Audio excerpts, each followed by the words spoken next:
स्वागत है फ्रेंड्स आपके अपने होम साइंस चैनल में। आशा करती हूँ कि आप सभी लोग अच्छे होंगे, मस्त होंगे, खुश होंगे और क्रम वाइज पढ़े जा रहे होंगे। फ्रेंड्स देखिए, तुक्केबाजी से कोई नहीं होगा। कोई भी क्वेश्चन आप ऐसे उठा के देख लीजिए। अगर कहीं आप पढ़ रहे हैं और उस क्वेश्चन के बारे में डिटेल ना जानिए कि क्या होता है, कैसे इस क्वेश्चन को तोड़ा मरोड़ा जा सकता है, किस तरह से तोड़ मरोड़ के पूछा जा सकता है आयोग द्वारा, तो देखिए पढ़ने से कोई फायदा नहीं है। सो इसीलिए आपके लिए ये क्लासेस बहुत ही महत्वपूर्ण है, बहुत ही इंपॉर्टेंट है। इसे आप क्रम वाइज देखते जाइए, प्यार से पढ़ते जाइए, आगे बढ़ते जाइए। फ्रेंड्स आइए देखते हैं, पिछले क्लास में हमने क्या देखा था। पार्ट 10 देखा था, जिसमें वस्त्र से संबंधित सारी जानकारियां हमने जाना था। और भी कुछ चैप्टर ऐसे हैं वस्त्र से संबंधित, तो उसके बारे में जानेंगे। अब आइए, आज का हमारा लेसन है ना, पाठ 11 वित्तीय प्रबंधन एवं योजना। क्या है वित्तीय प्रबंधन? आइए देखते हैं कि जो ये आपका वित्तीय प्रबंधन है ना, इसका मतलब क्या होता है कि धन को के लिए जो भी आप प्रबंधन कर रहे हैं, धन का प्रबंधन, आय का प्रबंधन, वित्त का प्रबंधन आप कैसे करिए, किस प्रकार से, एवं योजना, और किस प्रकार से उस योजनाबद्ध हो के उसे किस प्रकार से आप व्यय करिए, उसे खर्च करिए। आय व्यय का जो लेखा जोखा है ना, उसको योजनाबद्ध तरीके से आप किस प्रकार से वित्तीय प्रबंधन को सही वे में, सही स्टेप में, सही प्रक्रिया में चला रहे हैं, उसी चीजों के बारे में हम इस चैप्टर में समझेंगे। और यहाँ से आपको खुद पता होगा, हमें बताने की जरूरत नहीं है कि यहाँ से बहुत सारे क्वेश्चन बन जाते हैं है ना। तो आइए, अर्थात आय से संबंधित हमारा ये चैप्टर है, उसमें सारी चीजों को हम जानेंगे। आय व्यय से संबंधित जो भी लेखा जोखा है, उन चीजों के बारे में जानेंगे कि किस प्रकार से, कैसे योजना बनाई जाती है। जो वित्तीय प्रबंधन है, इसका किस प्रकार से योजनाबद्ध, किस प्रकार से हमें अपने जीवन में कार्य करना चाहिए। आइए देखते हैं। अब उद्देश्य से हम जानेंगे, उद्देश्य से हम सीखेंगे कि इस चैप्टर में हमें क्या क्या ज्ञात होगा, किन किन चीजों के बारे में हम अध्ययन करेंगे। तो आइए देखते हैं कि इस अध्याय को पूरा करने के बाद शिक्षार्थी सक्षम होंगे। किसमें सक्षम होंगे? कि वित्तीय प्रबंधन करने में एवं किसमें, आयोजन करने में सक्षम होंगे कि किस प्रकार से वो वित्तीय प्रबंधन की योजना सही वे में, सही स्टेप में चलाए, अर्थात फिजूल खर्ची ना करें।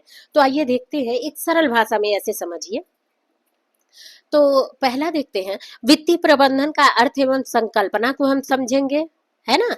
दूसरा देख लेंगे कि क्या है, विभिन्न प्रकार की आय को जानेंगे कि किन किन प्रकार से आय हमें अर्जित होता है, किन किन प्रकार से हम आय अर्जित कर सकते हैं, और किन किन प्रकार के आयों को हम आय कहते हैं। ठीक है, इन चीजों के बारे में हम जानेंगे। अगला देखेंगे, तीसरा है, उसमें क्या जानेंगे, पारिवारिक बजट। बहुत क्वेश्चन यहाँ से उठा लेता है। लीजिए, हम ग्रीन लिए और तुरंत काट देते हैं। क्या है पारिवारिक बजट? पारिवारिक बजट के बारे में हम बनाने में सम्मिलित चरणों की व्याख्या कर पाएंगे कि किस प्रकार से हम पारिवारिक बजट बनाने में निम्न स्टेप को किस प्रकार से, किन किन स्टेप वाइज, क्रम वाइज हम उसे रखें। अगला देखेंगे कि इसमें देखेंगे बचत एवं निवेशों के अर्थ का वर्णन कर सकेंगे। और आगे देखेंगे कि क्या दिया है, सुदृढ़ निवेश से सिद्धांतों पर चर्चा कर सकेंगे। अब देखिए, यहाँ से आपको सारा पता चल गया कि टोटल क्लास में हम किन किन चीजों को पढ़ने वाले हैं। और ये एक एक लाइन जो यहाँ पे दिया है ना, उन चीजों को हम अर्थपूर्ण ढंग से कहीं खुल के अच्छी तरीके से इसे समझेंगे। तो आइए देखते हैं, क्योंकि यहाँ से क्वेश्चन बहुत पूछते हैं और क्वेश्चन यहाँ से कठिन बना भी लिए जाते हैं, हमें उलझाऊ टाइप में। तो आइए देखते हैं क्या है प्रस्तावना। प्रस्तावना क्या है? आपका इंट्रोडक्शन करवाएगा कि क्या है। देखते हैं प्रस्तावना।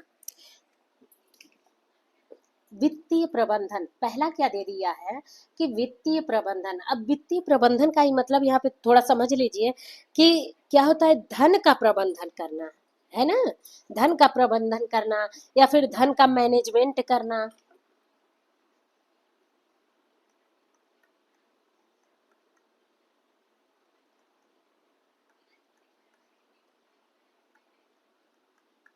धन का क्या कह रहा है, प्रबंधन करना, धन का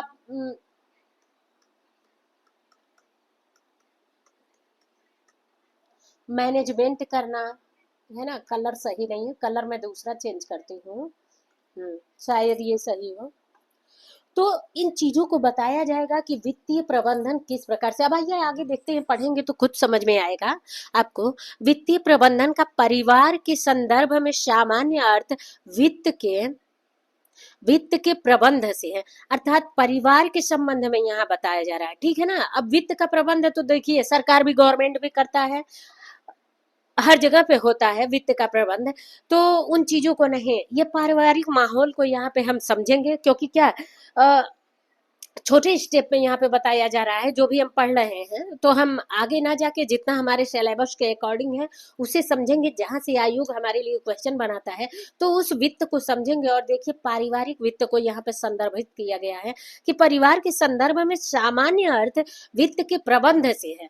कि सामान्य अर्थ में क्या है, वित्तीय प्रबंध को किससे बताया जा रहा है कि वित्त के प्रबंध से है।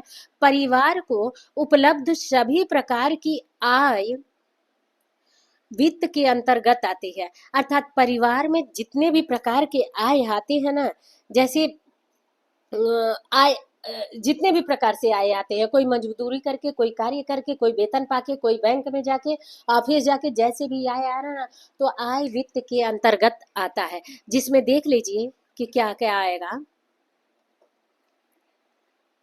वेतन, मजदूरी, किराया, ब्याज, लाभांश, बोनस, सेवानिवृत्ति, लाभ तथा लाभ तथा अन्य प्रकार की सभी आर्थिक प्रवृत्तियां शामिल हैं।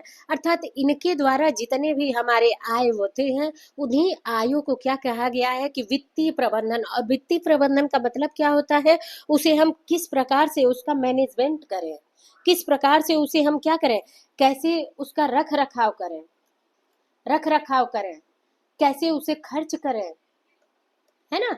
इन चीजों को बताया जा रहा है कि किस प्रकार से धन प्रबंधन आप करिए, वित्तीय प्रबंधन करिए। जो भी आपके परिवार में आय आ रहा है उसका प्रबंधन आप किस करिए, अर्थात फिजूल खर्ची ना करिए, जिस जगह पे जिस चीज की आवश्यकता है वहीं खर्च करिए। अब कुल मिला के आगे देखेंगे हम इन चीजों को, आगे दे किस जगह पर ज्यादा लगता है, कैसे खर्च करना है। बैंक में अगर जो भी है हम उस स्टेप वाइज कैसे कार्य करेंगे। तो आगे देखते हैं इन सभी प्रकार की, अब देख लेते हैं इन सभी प्रकार की, किन सभी प्रकार की, जो भी हमारा वेतन, मजदूरी, किराया, ब्याज, लाभांश, बोनस, सेवानिवृत्ति, लाभ जो भी है ना, तो उन्हीं चीजों को बताया गया है कि इन सभी प्रकार की आय का उपयोग करने की योजना बनाकर नियंत्रण तथा मूल्यांकन वित्त प्रबंधन कहलाता है। आपके परिवार में, आपके घर में जो भी आय आ रहा है और किसके द्वारा, जो भी ये वेतन, किराया, लाभांश, बोनस, ये सब क्या है, सारा मिलेगा हर एक परिवार से। परिवार के प्रत्येक सदस्य द्वारा तो ये चीजें आते हैं एक परिवार में। तो जो भी ये आय आ रहा है ना, चाहे जिन सोर्स से आ रहा है, चाहे मजदूरी से आ रहा है, वो प्रतिदिन मजदूरी करके, ईटे ईटे बालू गर्रा सीमेंट मिट्टी का कार्य करके, या फिर कोई अन्य कार्य मजदूरी वाला करके, या फिर रेंट वाले किराए आ गया, किसी को आप पैसा दिए उस पर ब्याज मिल रहा है, कोई कोई कहीं आप पैसा लगाए हैं उससे आपको कोई चीज का लाभ हो रहा है, बोनस मिल रहा है, सेवानिवृत्ति अर्थात आप रिटायर हो गए तो जो आपको लाभ मिला है। तो ये जितने भी आए हैं वो सारे आयों को आप अगर अगर आप सही योजना बनाकर खर्च करें, उस पर नियंत्रण करके खर्च करें, है ना, और तथा इन दोनों के खर्च करने के बाद उसका सही स्टेप से मूल्यांकन भी करते चले, तो ये क्या होगा, वित्त प्रबंधन कहलाएगा। अर्थात वित्त प्रबंधन आपका क्या है, सही है। जब इन तीनों को तीनों स्टेप को क्रम वाइज आप फॉलो करेंगे, है ना। अब ये नहीं कि मान लीजिए कपड़े पे आप जा रहे हैं, आप जिस फैमिली से बिलोंग करते हैं, अब ये नहीं कि अगर मान लीजिए आपको 50,000 के अंदर के कपड़े लेने हैं तो जाइए 1 लाख के कपड़े ले लीजिए। तो योजनाबद्ध आपका क्या होगा, टूटेगा कि नहीं टूटेगा। वहां पे आपको 50,000 के अंदर का ही कपड़े की मार्केट करना था, लेकिन उससे ऊपर का लाए तो योजना बनना आपका टूट जाएगा, नियंत्रण आपका टूट जाएगा। क्यों? क्योंकि नियंत्रण था कि 50,000 के रेंज तक के ही हमें साड़ियां लेना, सूट लेना। मान लीजिए आपके घर पे कोई फंक्शन है तो उसके अकॉर्डिंग चलना है ना। कोई भी प्रतिदिन का 1 सप्ताह का आप वो ले लीजिए, खर्च ले लीजिए कि हाँ हफ्ते में 10 महीने का 10,000 हमारा लगता है, पूरा खाने पीने का राशन जो भी किचन की सामग्री है, तेल मसाला वगैरह वगैरह जो भी है, तो 10,000 खर्च है। तो मान लीजिए 11,000 हो सकता है, 12,000, लेकिन अगर आप 15,000 तक जा रहे हैं, 20,000 तक खा ले रहे हैं मंथ में, तो क्या है, ये योजनाबद्ध आपका सही नहीं है।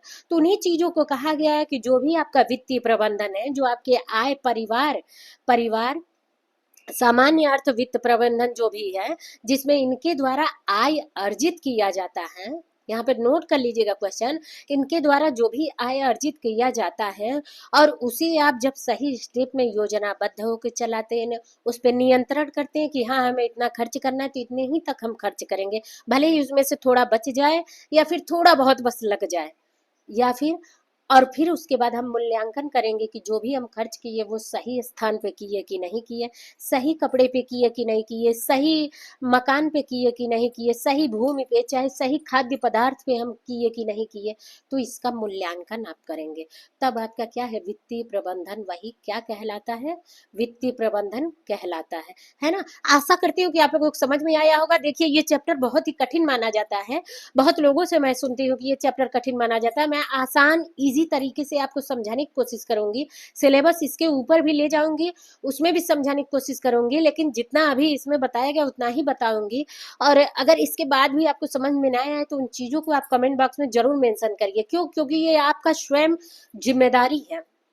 आप स्वयं जितना ही सीखेंगे, जितना ही क्वेश्चन डालेंगे, उतना ही सीखेंगे, उतना ही आगे बढ़ेंगे, और आगे बढ़ेंगे तो लक्ष्य की प्राप्ति करेंगे, है ना। अभी आपके पास टाइम है, सो इन कार्यों पे आप पूरी पूरी पूरी अग्रसर हो सकते हैं।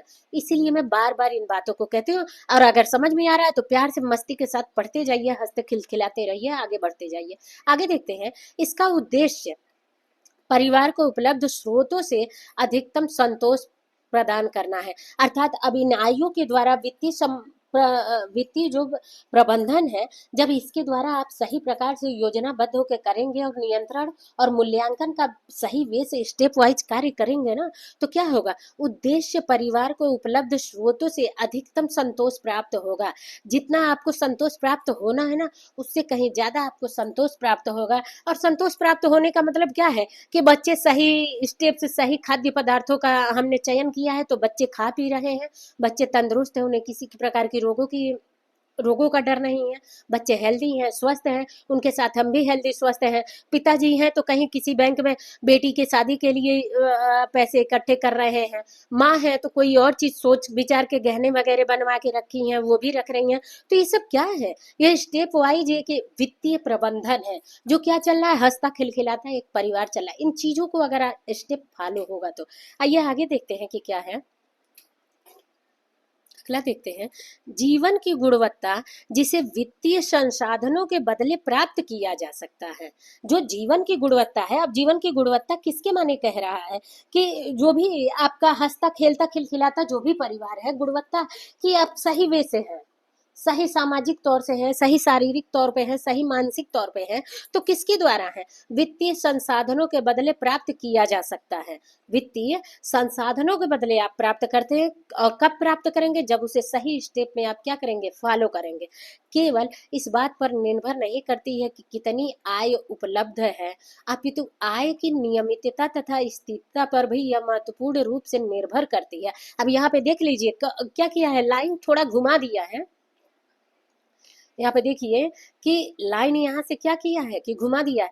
केवल इस बात पर निर्भर नहीं करता है कि कितनी आय उपलब्ध है, अर्थात प्रत्येक परिवार की आप देखते हो ना, आय व्यवस्था सबकी अलग अलग होती है, सबकी अपनी पारिवारिक खर्च अलग होती है। कोई 1 करोड़ का कमा रहा है तो उसके हिसाब से खा पी रहा है, और कोई महीने का 20,000 30,000 कमा रहा है तो उसके हिसाब से भाई खा रहा है।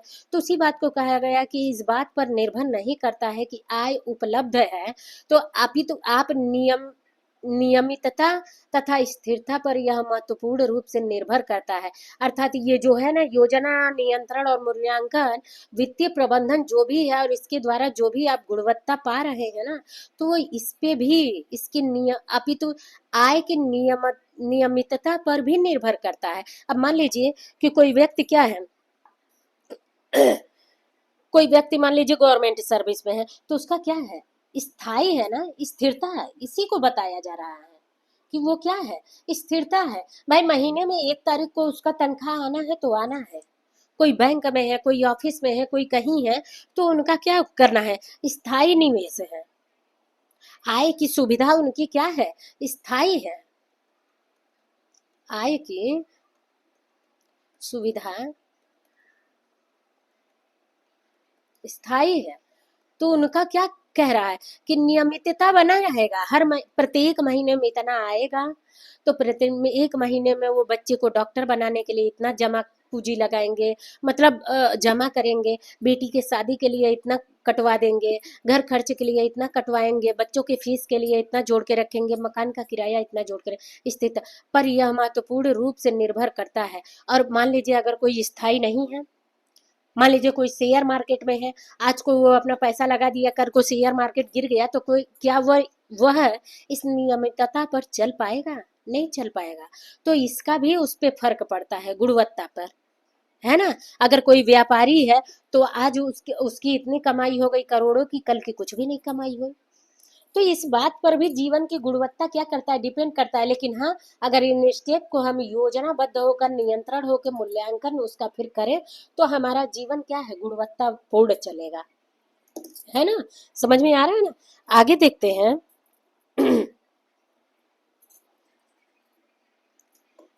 सॉरी, लेट हो गया। आगे देखते हैं। इसीलिए स्रोत के रूप में धन के प्रबंधन का कौशल सीखना महत्वपूर्ण है। स्रोत के रूप में धन का प्रबंधन क्या है कि सीखना बहुत ही महत्वपूर्ण है। अब स्रोत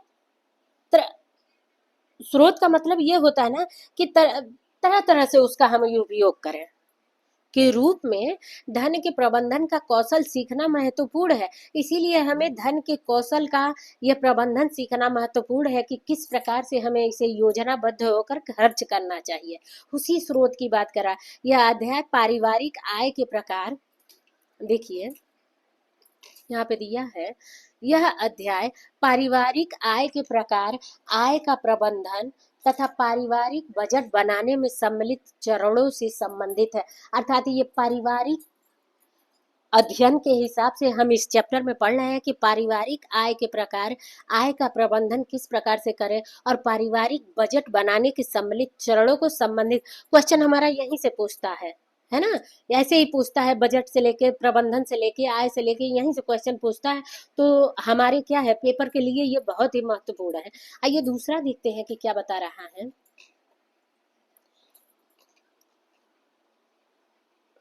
देखिए क्या, वित्तीय योजना, वित्तीय योजना। अब वित्तीय नियोजन, वित्तीय नियोजन का मतलब है ना कि धन से संसाधन मिलता है। अच्छा आगे बढ़ लेते हैं, तो अभी हम बता रहे हैं वित्तीय प्रबंधन का एक घटक है। जो वित्तीय नियोजन है वो वित्तीय प्रबंधन का एक घटक है। बजट शब्द का इस्तेमाल प्रायः वित्तीय प्रबंधन के नियोजन चरण के लिए किया जाता है। अर्थात नियोजन के चरण के लिए किन शब्द का प्रयोग किया जाता है, बजट शब्द का प्रयोग किया जाता है। जब परिवार द्वारा बजट बनाया जाता है तो वे सुनिश्चित करते हैं कि परिवार की आय उपयोग उस तरीके से किया जाए, उस तरीके से किया जाए। अब देखते हैं कि किस तरीके से किसी परिवार का बजट बन रहा है और कैसे उपयोग करने को कह रहा है कि जिससे परिवार के सदस्यों की वर्तमान सभी आवश्यकताओं की पूर्ति हो सके। वित्तीय नियोजन का मतलब होता है ना कि किस प्रकार से आप उसका योजनाबद्ध होकर कार्य करिए।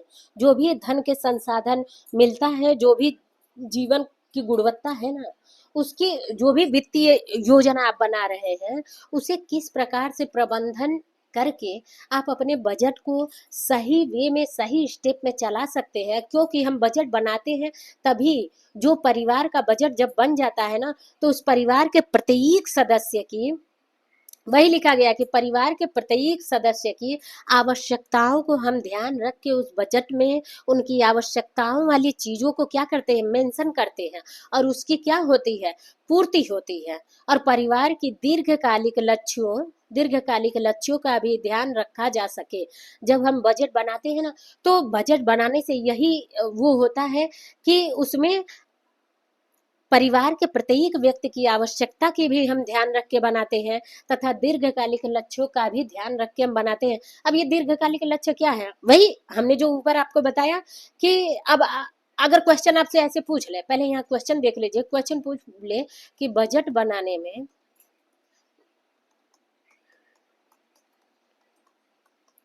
निम्न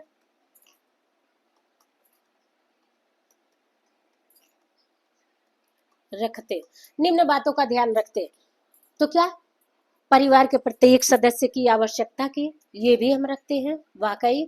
दीर्घकालिक लक्ष्य की, वो भी रखते हैं। अल्पकालिक लक्ष्य है तो उसका भी हम रखते हैं, क्योंकि अल्पकालिक लक्ष्य छोटे छोटे होते हैं, जो कि हमारे दैनिक है, साप्ताहिक है, मासिक है, उसे हम बजट में कर लेते हैं कि इतने इतने खर्च कितने होंगे, तब अगले महीने का वो होगा।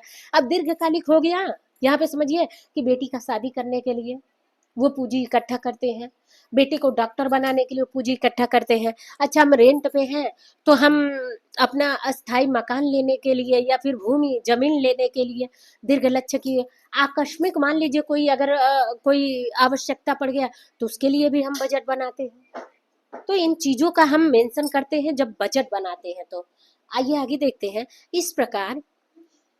इस प्रकार परिवार के अनेक संसाधनों का इष्टतम उपयोग करके अपने लक्ष्यों की प्राप्ति कर सकते हैं। अब यहाँ पे देखिए ना, इष्टतम उपयोग किसे कहा जा रहा है कि जो भी आपके पास है, इष्टतम का उपयोग का मतलब है कि ज्यादा से ज्यादा उसका उपयोग करके। अब नफासन न झाड़िए कि देखिए, पिताजी अगर महीने का 60,000 पा रहे हैं, 90,000 पा रहे हैं, तो आप कह दीजिए कि हर महीने में क्या है, एक बाइक उन्हें नई चाहिए, हर महीने में नए नए ड्रेस चाहिए, नए नए कपड़े चाहिए। नहीं, अगर हमारे पास वो कपड़ा है, उसी कपड़े से काम चल रहा है, तो अभी हम 1-2 महीने वही कपड़े पहने, है ना, उसी कपड़े को पहने।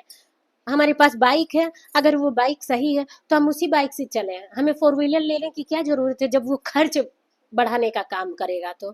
तो उसी को कह रहा है, इस प्रकार परिवार के संसाधनों का इष्टतम उपयोग करके, अर्थात ज्यादा से ज्यादा उसका उपयोग करके हमें कार्य करना चाहिए।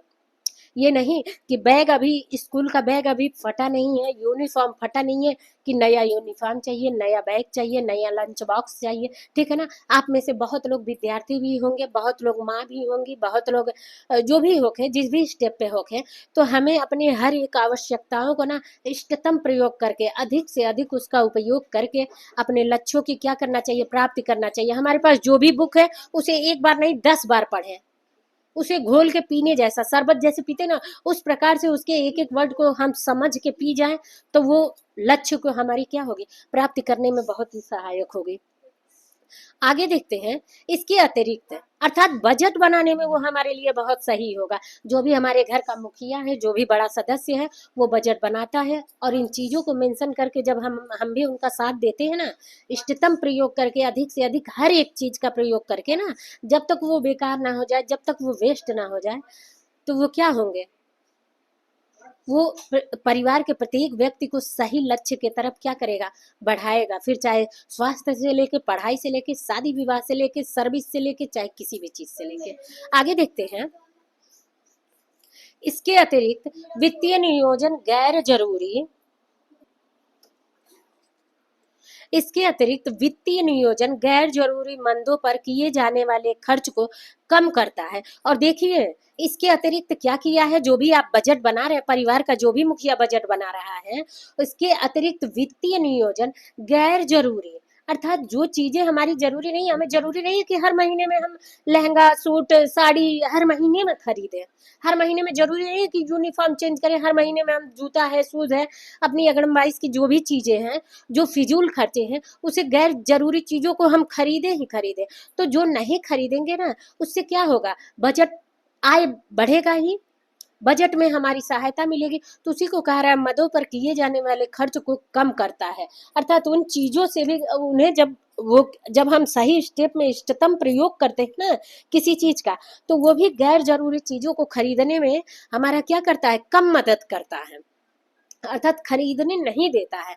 इस प्रकार परिवार की अपनी आय का एक भाग भावी उपयोग के लिए बचा लेते हैं। और इसी प्रकार से क्या होता है, देखिए एक सुखद जीवन जीने के लिए ना प्रत्येक परिवार में अर्थात भावी जीवन बहुत मोटा है इसके लिए, एक भावी उपयोग के लिए बचा लेते हैं कि मतलब ऐसी ऐसी आय का बचत हो जाता है ना, हमारे पास ऐसी अमाउंट का बचत हो जाता है जो हमारे कभी आवश्यकता के लिए बहुत अच्छी मदद कर सकती है ना।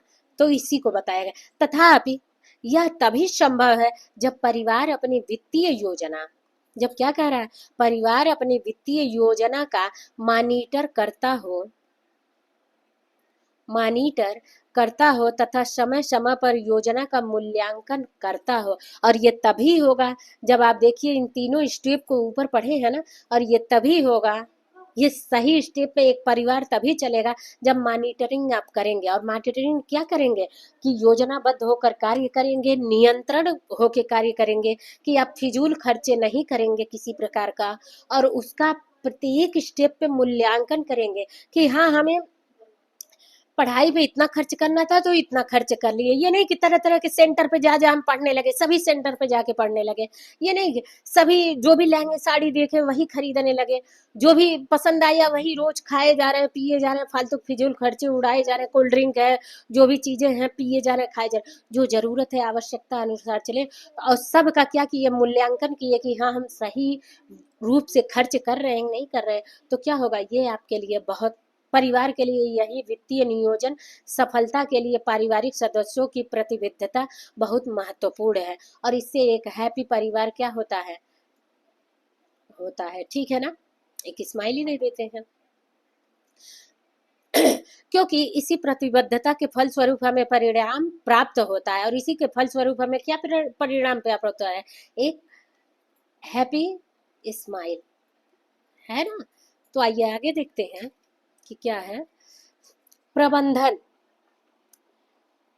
अब क्या कहा जा रहा है कि प्रबंधन, प्रबंधन का अभिप्राय है, प्रबंधन, प्रबंधन से अभिप्राय है जो आप पाना चाहते हैं, लक्ष्य एवं उद्देश्य। आप किसी चीज का प्रबंधन क्यों करते हैं कि हाँ हमें ये प्रबंधन करना है कि इतने बजे पढ़ना है, इतने बजे सोना है, इतने बजे फिर उठ के हमें रिवीजन करना है, रिपीट करना है उन चैप्टर को, ताकि हम उसमें क्या हो सके, एकदम माइंड हमारा डेवलप हो जाए उस चीज में। तो क्या होगा, धीरे धीरे चल के वही प्रबंधन किए रहेंगे तो क्या करेंगे, आप लक्ष्य की प्राप्ति करेंगे, आप अपने उद्देश्य की प्राप्ति करेंगे। उसे प्राप्त करने के लिए जो आपके पास है संसाधन, उसका उपयोग करना, तथा जो भी आपके पास संसाधन है ना उसका सही वे में क्या करके उसका उपयोग करके, सही तरीके से उस संसाधन का उपयोग करके आप क्या करेंगे, अपने लक्ष्य की प्राप्ति करेंगे। अब ये नहीं आज हम मसाला मिक्सी में पीस लिए फिर उसके बाद से चलो हटाओ, स्विच में लगा हुआ है जले तार चाहे जो मन करो उसे फिर निकालिए, पोछिए, उसे स्टेप वाइज जहाँ भी रखते हैं उसे रखिए, फिर जब जरूरी लगे तो उसका इस्तेमाल करिए, है ना। तो संसाधन का उपयोग करना भी ये क्या है, प्रबंधन है। पारिवारिक संसाधन ऐसे संसाधन है जो समय विशेष पर व्यक्ति अथवा परिवार को उपलब्ध होते हैं। क्यों, क्योंकि आगे देख लेते हैं पहले, और जो अपने पारिवारिक लक्ष्यों को प्राप्त करने में मदद करते हैं, पारिवारिक संसाधनों के मान पारिवारिक संसाधन में आते हैं। अब मान लीजिए पारिवारिक संसाधन किसे कहा जा रहा है, आपके परिवार में जो भी होंगे, दादी बुआ बाबा दीदी चाचा चाची जितने भी सदस्य होंगे, मान लीजिए कि आप बस मम्मी पापा बच्चे हो गए, है ना। तो एक दूसरे का सब कोई सहायता करता है ना। मम्मी क्या करती है, सुबह उठ के हमारा हेल्प करती है ना, खाना बना के हमें देती है पौष्टिक आहार के रूप में, पापा को दे देती है, तभी तो पापा सही वे से ऑफिस में काम कर पाते हैं, तभी तो हम सही वे से स्कूल में घंटों घंटों बैठ के पढ़ पाते हैं। तो मम्मी हमारे लिए ऐसे संसाधन का प्रयोग करती हैं। सॉरी, मम्मी इस प्रकार से हमारे लिए संसाधन के रूप में हमारे लिए बहुत महत्वपूर्ण है। पापा है, टाइम टाइम से उस फीस को पे करते हैं, तो पापा हमारे लिए एक प्रकार से कार्य कर रहे हैं। भाई बहन है हमारे साथ, अगर छोटे भाई बहन है तो हमारे साथ खेल कूद ले रहे हैं, हम उनके साथ मौज मस्ती थोड़ी कर ले रहे हैं, तो क्या हो रहा है, मानसिक तनाव हमारा दूर हो रहा है।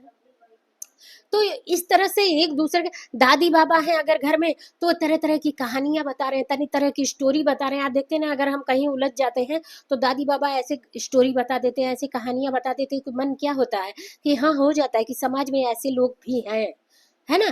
तो प्रत्येक व्यक्ति, इसमें उसी को कहा जा रहा है कि पारिवारिक संसाधन, क्या कहा जा रहा है कि पारिवारिक संसाधन ऐसे संसाधन हैं जो समय विशेष पर व्यक्ति अथवा परिवार को उपलब्ध होते हैं। अब दादी हमें इस तरह से कहानी सुनाने में उपलब्ध हो जाती हैं हमारे लिए, मम्मी हमें पौष्टिक आहार देने में हमारे लिए उपलब्ध है, भाई बहन हमारी मानसिक तनाव को दूर करने के लिए, हम स्वयं भी मम्मी का हेल्प करने के लिए, हम मम्मी के लिए संसाधन के रूप में है ना। हम दादी बाबा को चाय पानी देने के लिए हम संसाधन के रूप में उपलब्ध है। भाई हर एक सदस्य देखिए इसी प्रकार से एक दूसरे को, परिवार को संसाधन के रूप में उपलब्ध है, और जो उसके पारिवारिक लक्ष्य को प्राप्त करने में मदद करता है। अब पापा क्या करते हैं, मान लीजिए आपका ऑटो नहीं है, वैन नहीं है, बस नहीं है, पापा जल्दी जल्दी सुबह को खुद भी तैयार होते हैं, आपको स्कूल छोड़ते निकल जाते हैं, है ना। तो लक्ष्य की प्राप्ति करने में मदद कर रहे हैं, नहीं कर रहे हैं, कि आपको रोज टाइम से स्कूल पहुंचा रहे हैं, आप रोज क्रम वाइज, स्टेप वाइज आप अपने लक्ष्य की प्राप्ति के लिए आप स्कूल का क्लास ले रही हैं। तो ये क्या है, ये सारे मदद ही हैं। फिर चाहे किसी से समझिए, दादी है स्टोरी सुना दी, आपका मन हल्का हो गया, तो वो भी एक मदद की, और फिर आपका क्या हुआ, मन कर दिया फिर पढ़ने लिखने में, है ना। तो आगे देखते हैं, पारिवारिक संसाधनों के मानव संसाधन, जैसे अब देखिए मानवीय संसाधन किसे किसे बताया जा रहा है कि ज्ञान, कौशल, स्वास्थ्य, समय।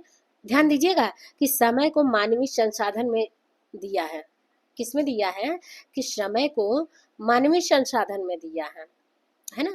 इस बात को यहाँ पे नोट करिएगा, पूछ लेता है क्वेश्चन कि समय मानवीय संसाधन है या गैर मानवीय संसाधन है। तो देखिए यहाँ पे दिया, मेंशन किया कि मानवीय संसाधन में दे रहा है। ज्ञान, कौशल, स्वास्थ्य, समय और ऊर्जा, ऊर्जा ऊर्जा इतने आपके क्या है, मानवीय संसाधन है ना। इन चीजों को याद कर लीजिएगा, आपको स्वयं याद करना पड़ेगा, या फिर समझ गए होंगे तो आपको अच्छी तरह पता है, और भी पढ़े ही होंगे। आगे देखते हैं कि सामग्री संसाधन किसे कहा जा रहा है, जो आपका है। अब देखिए यहाँ से दे दिया गया है सामग्री संसाधन। सामग्री संसाधन जैसे आवास, धन तथा निवेश, क्या है, तथा आवास, धन और निवेश, ये सब चीजें क्या है आपकी सामग्री संसाधन में आती है। क्वेश्चन आपसे पूछ ले कि निम्न में से सामग्री संसाधन है, तो सामग्री माने तो आप जान रहे हैं कि मेज, कुर्सी, चेयर पे, ड्रेसिंग टेबल, कुर्सी, ग्लास, कप, गिलास, जो भी है, एनीथिंग, ये सब क्या है, ये सब आपके सामग्री संसाधन है। लेकिन इसके अलावा नोट कर लीजिएगा कि आवास, धन, धन आपका किसमें आ जाएगा, सामग्री संसाधन में। निवेश भी आपका सामग्री संसाधन में आ जाएगा, है ना। अब अगला देखते हैं कि क्या दिया है, अगला देखते हैं, तथा सामुदायिक संसाधन। अब यहाँ से नोट करिएगा कि सामुदायिक संसाधन जैसे जो समुदाय के लिए है, सभी के लिए समान है, सभी के लिए बराबर है, जैसे पुस्तकालय है, पार्क है, सामुदायिक केंद्र है, अस्पताल है, रेलवे स्टेशन जानिए, बस स्टैंड है, ये सब क्या है आपके सामुदायिक संसाधन है। आशा करती हूँ कि आप लोगों को क्लास समझ में आ रहा होगा फ्रेंड। तो ज़्यादा से ज़्यादा इसे लाइक, सब्सक्राइब और शेयर करिए, मेरा भी थोड़ा हेल्प करिए, और इसमें आपका भी ज़्यादा से ज़्यादा हेल्प होगा। तुम ठीक है। और जिन क्वेश्चनों को आपको नोट करना है, अगर पूछना है कोई भी चीज, तो कमेंट बॉक्स में तुरंत मेंशन करिए। संसाधनों के अधिकतम उपयोग को सुनिश्चित करने के लिए उसका उचित प्रबंधन करिए। उसका क्या करिए, अधिकतम उपयोग करने के लिए, सुनिश्चित के लिए उसका उचित प्रबंधन जरूरी है। ये नहीं कि कोई चीज हम यहाँ लाए, इस्तेमाल किया और लो रवा के फिर फेंक दिए, है ना। तो उसी बात को कहा जा रहा है। आगे देखते हैं क्या है, सामाजिक इकाई होने के नाते, सामाजिक इकाई होने के नाते पारिवारिक परिवार एक उपभोग खपत इकाई है। नोट कर लीजिएगा, क्वेश्चन दे सकता है कि परिवार, ऐसे दे देगा, परिवार सामाजिक इकाई होने के नाते परिवार एक डैश डैश डैश दे देगा, और है तो क्या है, उपभोग इकाई है, तथा इसका उद्देश्य इसके सदस्यों के हित के लिए परिवार का वित्त का प्रबंधन करना है। धन का एक महत्वपूर्ण पारिवारिक संसाधन है। धन क्या है, एक महत्वपूर्ण पारिवारिक संसाधन है। भाई क्वेश्चन तुरंत यहाँ पे फ्रेंड्स नोट करिएगा। पर्याप्त धन के अभाव में परिवार का एक सुखद और सुविधापूर्ण जीवन व्यतीत नहीं कर सकता। अब कैसे भला करेगा जब पूरा परिवार को चलाने के लिए जितना आय चाहिए उतना आय नहीं है, तो वो कैसे अपने परिवार को सही वे में करेगा, नहीं चलाएगा। लेकिन फिर भी वो सही स्टेप में ले ही चलता है। आगे देखते हैं, मौजूदा आवश्यकताओं की पूर्ति तथा भावी लक्ष्यों को कारगर ढंग से प्राप्त करने के लिए धन प्रबंधन एक पंडित्यपूर्ण कौशल है। पंडित्यपूर्ण कौशल का मतलब होता है ना कि ज्ञानपूर्ण कौशल। अगर ज्ञानपूर्ण कौशल के साथ स्टेप वाइज आप योजनाबद्ध होकर, नियंत्रण होकर, मूल्यांकन करके अपने अपने आय को व्यय द्वारा खर्च ना करिए, सही स्टेप वाइज व्यय ना करिए, बजट ना बनाइए, तो क्या आपका पंडित्यपूर्ण कौशल कहा जाएगा? नहीं कहा जाएगा। उसी को पंडित्यपूर्ण कौशल कहा जा रहा है। अर्थात आप ज्ञानपूर्ण कौशल से इसका क्या करिए, प्रबंधन करिए। आइए हम पारिवारिक आय के आशय को समझते हैं। अब अगले लेक्चर में हम क्या पढ़ेंगे कि पारिवारिक आय को, जो बहुत ही इंपॉर्टेंट है। क्लास लंबा हो जाएगा, हमें सही वे से समझना है, थोड़ा ही पढ़े लेकिन पूरे अच्छे से पढ़े, पूरे इस चीज को एक एक लेटर के बारे में जान के पढ़े। सो फ्रेंड्स, आशा करती हूँ कि समझ में आया होगा।